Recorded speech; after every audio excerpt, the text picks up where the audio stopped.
boleh dulu di tahap 1. Pak, bagaimana dengan urusan pendidikan, pesantren, sekolah? Khusus untuk sekolah, itu belum boleh sama sekali walaupun sudah zona biru, karena kami akan meneliti lebih mendalam, karena jumlahnya jutaan. Ini anak-anak harus paling utama, kita utamakan keselamatannya. Jadi dari pentahapan AKB ini, sekolah itu mungkin terakhir. Sampai kami betul-betul yakin tidak ada ancaman luar biasa, baru wacana sekolah kembali itu mungkin di terakhir, tidak di sekarang. Saya kira itu. Kemudian kami akan melakukan pengetatan pengawasan, kami akan merilis ambulan-ambulan yang di dalamnya ada alat rapid test. Jadi di 60% wilayah yang AKB akan hadir mobil-mobil ambulan yang nanti member-member ke toko, ke mall, ke kerumunan kan, untuk melakukan tes. Inilah cara kami memastikan apakah yang namanya AKB ini jangan sampai menghilangkan kewaspadaan. Nah, berita baiknya di Jawa Barat bulan depan produk-produk testingnya bisa buatan Jawa Barat, tidak perlu impor lagi. Jadi PCR produksi Bio Farma sudah tersedia, alat rapid test yang berkualitas buatan ITB Unpad juga sudah tersedia walaupun terbatas. Dan jangan kaget kalau nanti angka-angkanya ternyata kurang baik, maka kami akan melakukan PSBB pengetatan lagi. Jadi saya bilang tadi kepada wali kota bupati, jangan senang dulu ya. Kalau tidak waspada, kalau tidak bertahap, tiba-tiba biru ke kuning, kuning ke merah, kan begitu ya. Maka dijaga perbatasan, dijaga kedisiplinan dan lain-lain.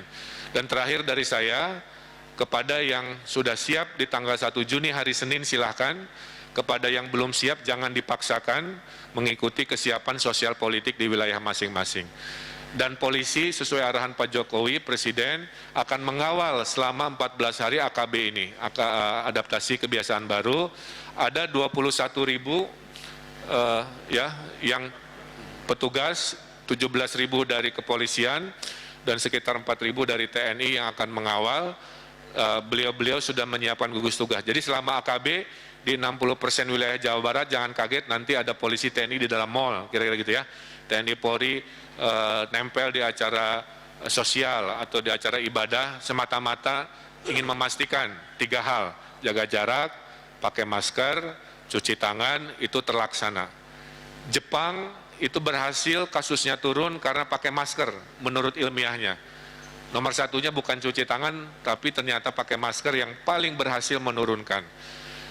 Korea Selatan juga sama dan lain sebagainya.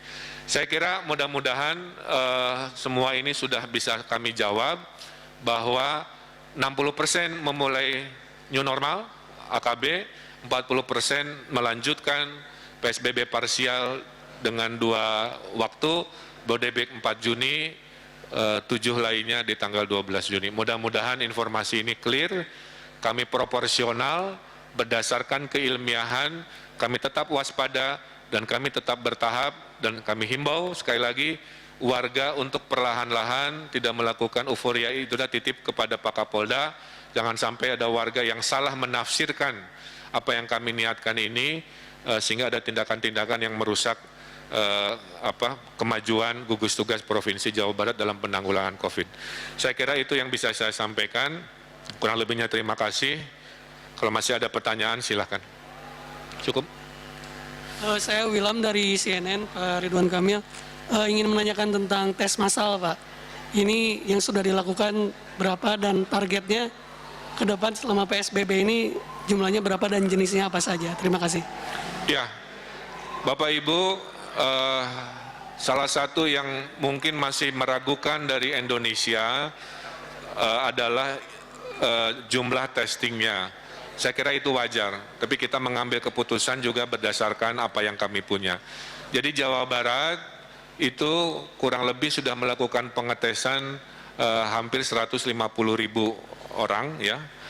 Mayoritas oleh rapid test, kemudian yang reaktif kita tes dengan PCR. Nah, target kami 300.000, Kang. Nah, kami berharap 300.000 ini 0,6% standarnya Korea Selatan, itu bisa kami capai dalam 1 bulan ke depan, seiring, Kang, dengan datangnya produk-produk PCR dan rapid test buatan lokal. Yang selama ini kan kami dijatah ya, dijatah ya kita mengerjakan sesuai jatah kita. Tapi dengan buatan lokal Jawa Barat ini kami bisa melakukan pengetesan lebih masif tanpa menunggu jatah dari pusat. Kang Emil, kalau misalnya untuk teknisnya, untuk yang tahapan dari ini tadi kan rumah ibadah dulu, lah itu berapa minggu setelah rumah ibadah, kemudian baru mall, berapa gitu dibukanya? Ya. Itu juga pertanyaan para wali kota, Pak, angkanya seperti apa? Kenapa ada angka 14 hari kan gitu ya? Itu 14 hari kan datang dari masa inkubasi COVID.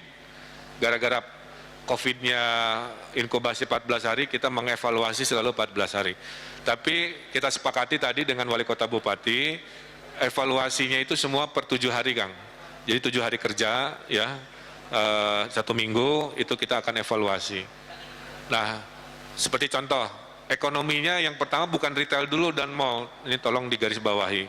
Kita akan mulai dulu yang namanya industri dan perkantoran, ya. Jadi dievaluasi 7 hari, oh ternyata nggak ada macam-macam, nggak ada gejolak, baru masuk ke yang sifatnya high risk, karena retail, mall, dan pariwisata itu menurut ilmuwan ekonomi kami itu high risk, ya. Jadi kita pakai yang ekonomi low risk dulu, 7 hari, aman. Kalau nggak aman, ya berarti ditahan dulu yang high risk. Setelah itu baru high risk, retail, mall, dan lain-lain. Setelah aman, ya mudah-mudahan bisa terjaga. Ya.